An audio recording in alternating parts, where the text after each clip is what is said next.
Good morning and welcome to Kentucky Newsmakers. I'm Bill Bryant. So good to have you with us today.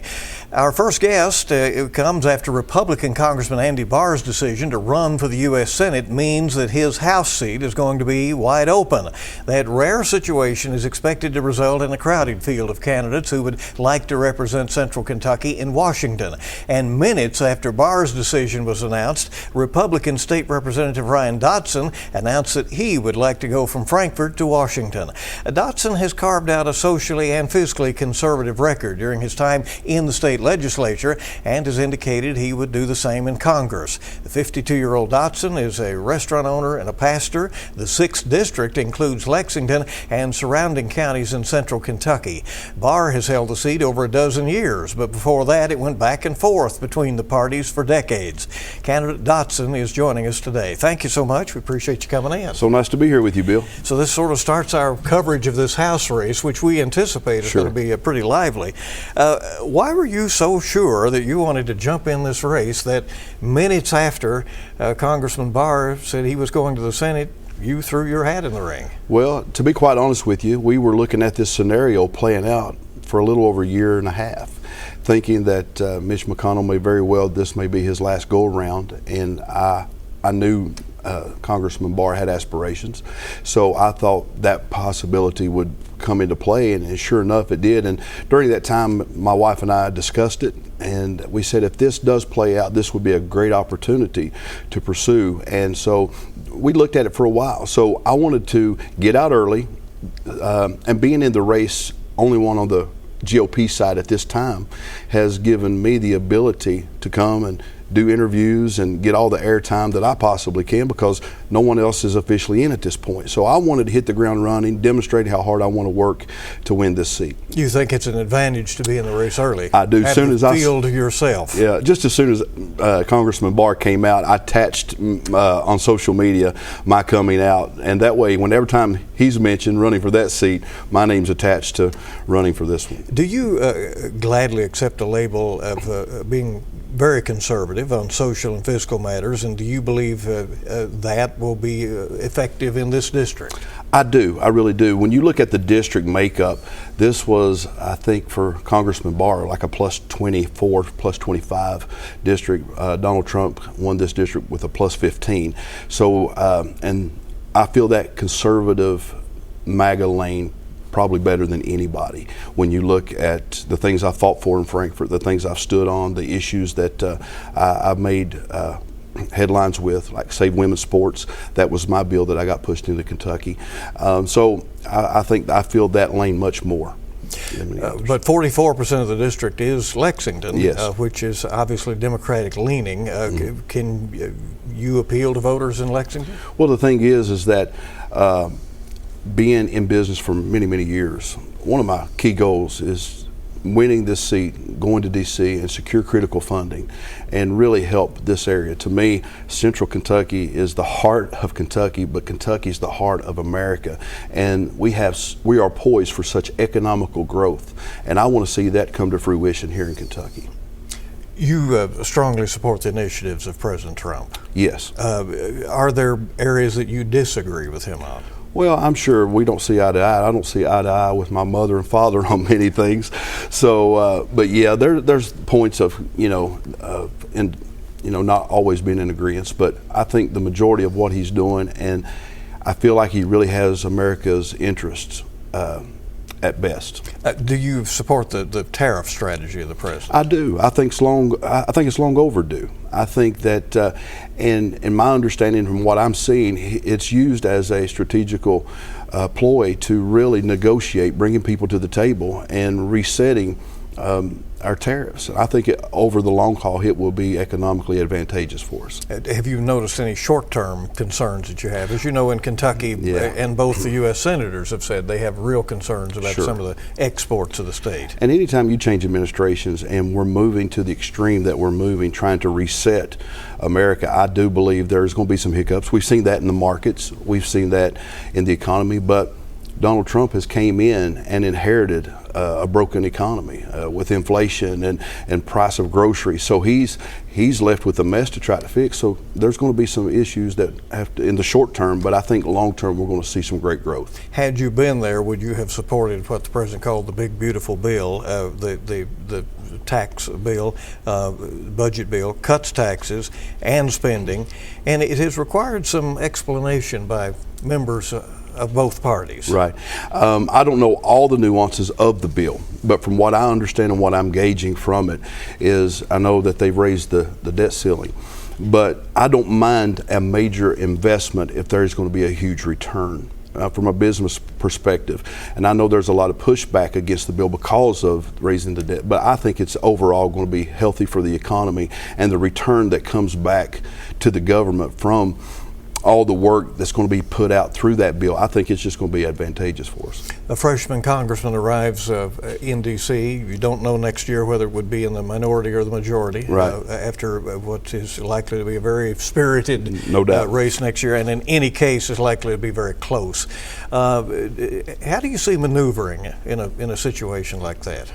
Well, there you again to your point. I mean, going in, and it's one thing to be a strong Republican when you have someone like Donald Trump, a big personality, that's the leader of the free world.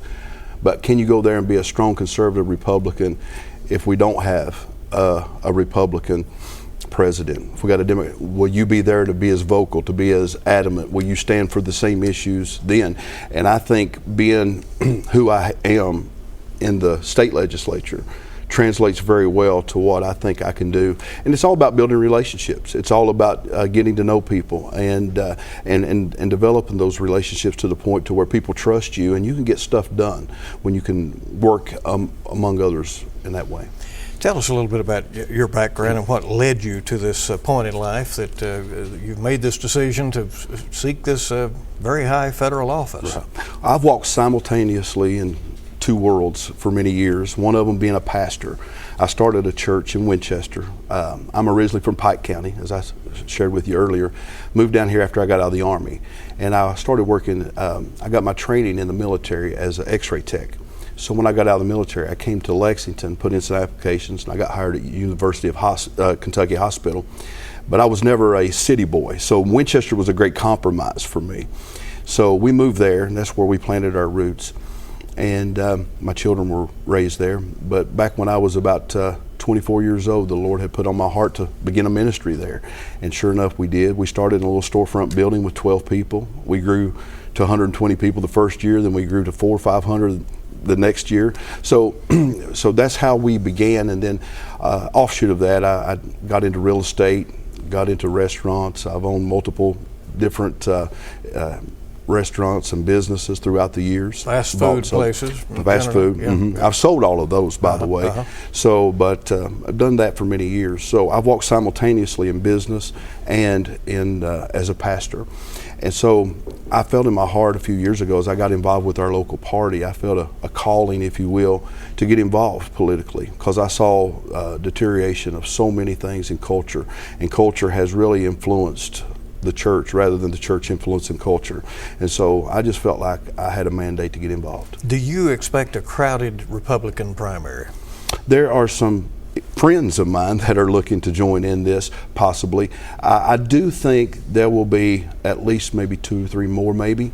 But again, that's why I jumped in this early enough to really get out ahead of it and really try to work as hard as I can to demonstrate to the people how bad I really want to win this. Will you largely self-fund, or do you anticipate raising money? No, I anticipate raising money. Democrats will have a well-funded nominee, it appears. We don't know what their primary will eventually look like, but former State Representative Sherilyn Stevenson is in the running already. Would your candidacy provide a contrast with her? Most definitely, yeah. We're on 2 totally separate places when it comes to policy, when it comes to social issues. So that would be a really fun. I hope I get to go from our primary to face Sherilyn, but But yeah, there's going to be enough contrasting difference there that people will see clearly. Do you think the campaign in the months ahead, and almost a year and a half ahead, will be respectful, or do you think it'll get pretty rough? I think so. I think, especially in the Republican primary, I think things should be. And I talked with the others who are looking to possibly join in, and we're all just interviewing for the same job. So that's the way we look at it. And I think things will be above board. Now, when things get into the general, I think there'll be some policy things, voting records that will come out, things that are fair game. I don't think that's necessarily ugly. I just think people need to be informed. How do you win this race? Let's assume it is a crowded primary. How do you stand out? Well, what really gave me the inclination to see a pathway forward was when I was initially in the state's legislature. I was in Madison County and all of Clark County. And then I got redistricted into Fayette County. When you look at the geographical map of the 6th district, when you come out of Fayette County going east, you got Bath, Bourbon, Madison, you got Montgomery County, and Powell and Estill. I have great name ID coming out of Fayette County going east. I've done a lot of business, have a lot of relatives, have a lot of people that I've made contacts through the years, and then people who watch me and has watched my career as a legislator. And people have really encouraged me to do this because they've seen the fight that I put up in Frankfort, and they want me to carry that on in D.C. Obviously, you said you wanted to do this, but you didn't have the option of seeking both seats. So if you're having to give up the House, your state House seat, in order to run for the U.S. House seat. Yes, sir. Was that difficult for you? Well, I did weigh that out because I feel like I have made a lot of progress at the state level, but it is an opportunity that very rarely comes. And this seat being vacant, having an open Senate seat and an open congressional seat in the same state at the same time is really unheard of. So getting ahead of it, I think that I think it was a good strategic move for me to really move from that state seat looking to move towards this congressional seat. Ryan Dotson, a Republican candidate for Congress in the 6th District here in Kentucky and the state representative. Thanks for coming. We appreciate it very much. I appreciate it. All right. We'll be back on WKYT's Kentucky Newsmakers in just a moment as we again cover the campaigns that are ahead.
Welcome back to WKYT's Kentucky Newsmakers. So we got a different political perspective now. When I started covering Kentucky politics in the 1980s, Democrats held supermajorities in the State House and the Senate.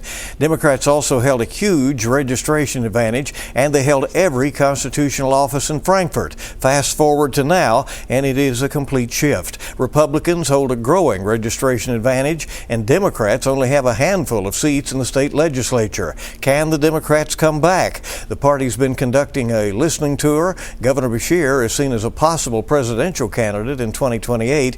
Colmon Eldridge is the chairman of the Kentucky Democratic Party. He's been active in state and local politics for many years now. Mr. Chairman, welcome. We appreciate it. Thank you so much for having me. So you're in a state where a Republican Donald Trump got 65% of the vote in the presidential race, and more than 65% approve of the job that the Democratic governor, Andy Beshear, is doing. How can both things be true? Well, look, I think for the governor, it is, he shows up. And I think so much of what you were just talking about when Democrats had supermajorities, when we held a lot of the constitutional offices. It was about showing up. It was about being a part of the community. And what we see with Governor Beshear is that he's everywhere. He's doing the things that he said he would do. He's focusing on those bread and butter issues of the economy. He's focusing on education. People feel like they know him. There are very few politicians these days that are just known by a first name basis, and everywhere that I go, it's Governor Beshear, but it's more likely going to just be Andy. And so when you have that, you have a governor who has a 65% approval rating. He is by far the most popular Democratic governor in the country. I think he's the third most popular governor in the country, Democrat or Republican. And so we have heard Governor Beshear and other Democrats across the country say that the party has forgotten how to communicate with the working class, with farmers, with others who might otherwise lean toward the party. Is it the issue set that is emphasized out there, or is it literally the language that is used? I think it's about showing up. So again, when I became chair 4 years ago, one of the things that I said was we had to rebuild our infrastructure. And what I mean by that is when I was growing up in Cynthiana, one of the things that mattered was that we understood who our representatives were. We understood that the local party had an infrastructure where if you had an issue, you could show up at a local party meeting and you knew who your local leaders were. And we got away from that. And so I think part of when we talk about the values of a party, when we talk about understanding, knowing who our neighbors are, we've just gotten away from that. And so we're rebuilding that infrastructure in a way where it really is about community first. And it's not that we're ashamed to be Democrats, it's not anything like that, but we're focusing on the issues that people care about the most and then delivering on those issues. And when we do that, folks understand that Democrats are the ones that are focusing on the issues that working class and middle class families care the most about. You've been conducting a listening tour? Yes, sir. What are the issues they're talking about? It's the economy. You know, I always tell folks when I get out there, my wife and I, and this is, you hear politicians and folks say this, but it's true. As chair, I'm an unpaid chair. I volunteer to go to all 120 counties and have do all the work that I do. And the reason I lead with that is if I'm doing this, it's because it's something that's important enough for me to be away from my wife and my children. My wife and I sit down nearly every night and have these conversations about what our billfolds look like. What we're going to be able to do when we go to the grocery store to feed 3 boys that are growing like wildfire. And those are the conversations that folks are having across dinner tables across the Commonwealth. And that's what we hear. We hear that people care about the state of public education in the Commonwealth of Kentucky, which is why I was elated yesterday when the governor and lieutenant governor and the first lady kicked off the pre-K initiative, which is hugely important, not only to our children, but to hardworking families across the Commonwealth. We hear folks concentrating on healthcare. And the fact that this governor especially has been focused on making sure that healthcare is affordable, that it's accessible. These are the things that we've been hearing, and these are the things that this governor and Democrats have been focused on. And what is important is that not only are we hearing these things, but we're turning what we're hearing into action, and we're turning the values of this party into policy that we know will impact the lives of the people of the Commonwealth. At this point, it's policy proposals, though, because obviously with the massive control the Republicans have of both chambers of the legislature, they decide what passes, right? It's not all policy proposal. I mean, when we look at, for instance, the economic development successes that this governor has had, that's not policy proposal. Those are real jobs that we've seen come into the Commonwealth of Kentucky all throughout the Commonwealth of Kentucky. When we see, for instance, in places like the west end of Louisville, that for 100 years had not had a hospital that was accessible to that community, finally have a hospital accessible to that community, that's transformative. So it's not just policy proposal. It's harder to do when you're kind of going it alone, as the governor sometimes has to do. But I will say the other thing that Democrats have learned, and it's sometimes a hard lesson, is that you do have to build these coalitions. And it's something that I would urge our friends on the other side of the aisle to maybe heed as well. So right while you were in the middle of this listening tour, and you even got some positive publicity, I think the LA Times did a story that indicated that the comeback of the Democratic Party might be starting in eastern Kentucky, where you'd held one of those meetings. State Senator Robin Webb announced she was switching parties. Yes, and going from the Democratic Party and becoming a Republican, saying the party had left her. How do you counter that and that trend that seems to be there? Well, look, I think Senator Webb is someone who has been respected on both sides of the aisle for being a public servant. This is one of those moments that sometimes a public servant becomes a politician. This was a political decision. And it's one that's unfortunate because the party didn't leave. The party, the Kentucky Democratic Party, hasn't changed. Our values have been the same. We have been fighting, as I said before, for public education. We've been fighting for better jobs, better infrastructure, better health care outcomes. The party that she has chosen to join, if the policies that they have been advocating for at the national and the state level are implemented, will be responsible for rural hospitals closing in her district, would be responsible for children in her district having worse health outcomes, would be responsible for less jobs in her district. If the big, beautiful bill that Congressional Republicans are so keen on supporting were to actually be implemented, it would be, according to nonpartisan analysis, responsible for a $5,000 tax increase on every Kentucky family. These are the values that her new party are fighting for. And so our values haven't changed. We have not changed. And so what I will say is sometimes this is a matter of character. We're going to continue to fight for hardworking Kentucky families, and if she wants to join us in those fights, we welcome her. Did her decision come as a surprise to you? Was there any discussion with her about that she was on the verge of doing that? Not at all. What I will say is Senator Webb has had my phone number, the governor's phone number, Lieutenant Governor's phone number, Rocky Atkins' number at any point. If she had concerns about the direction of the party, we urge all members of the legislature, all members of the leadership at the county level to reach out. That conversation never happened. Mr. Chairman, last year the Democratic Party left a lot of legislative seats uncontested, and for you to come back and to have larger numbers in the legislature, obviously you will need challengers. Is it difficult to recruit candidates in this time, at least in parts of the state?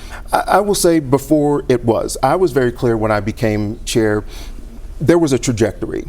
First, we had to re-elect Governor Andy Beshear, Lieutenant Governor Jacqueline Colmon. We had to do that to prove to folks in the state that our party was still viable. We did that, and in doing so, we actually beat back some of the Republican wave that engulfed some other of our sister states. It's hard because I think sometimes we have these conversations and forget that we're not having them in normal times. What we're seeing now, and so I'm going to kind of go ahead to next year, 2026. What we're seeing right now is that people are raising their hands and saying in a lot of those seats that were left uncontested, I'll run.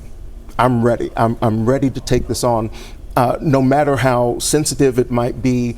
No matter what the blowback might be in my community is worth the fight.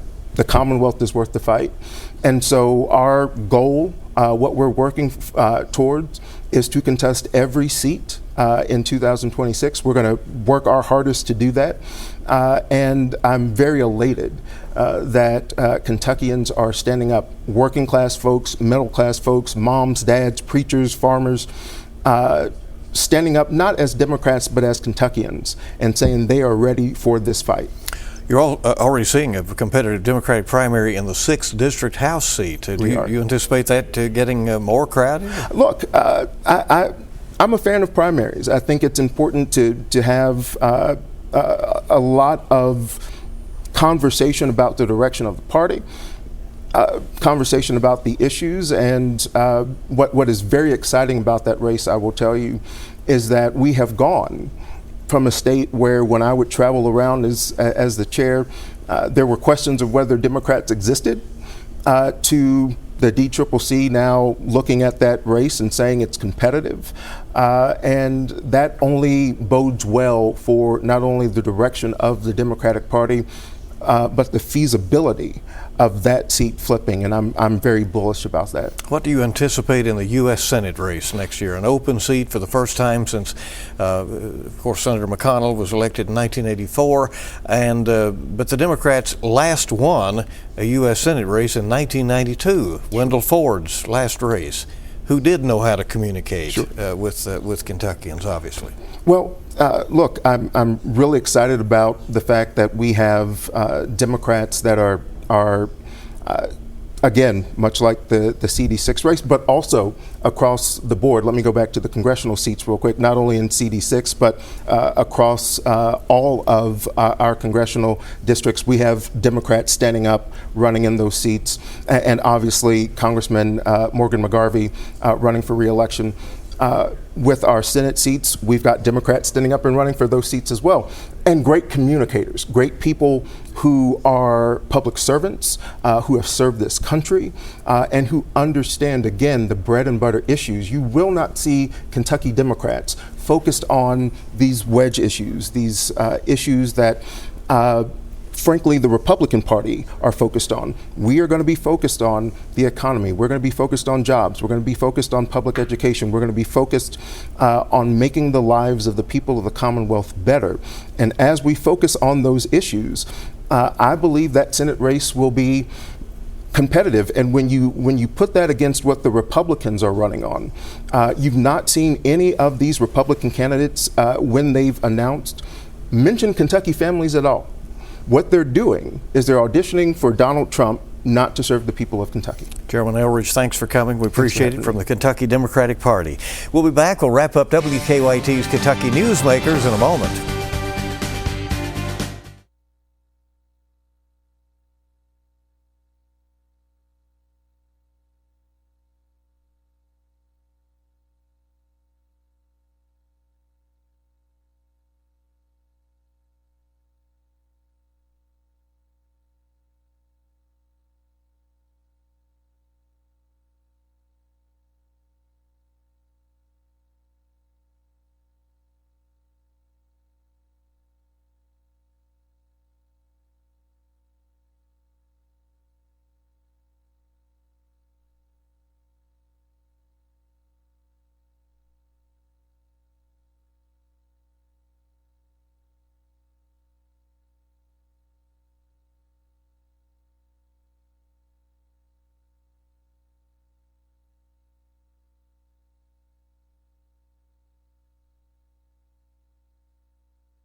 And for the latest on all the campaign news, join us for WKYT News on air, online at WKYT.com, and on our WKYT News app. Thank you so much for joining us for Kentucky Newsmakers, and have a good week ahead.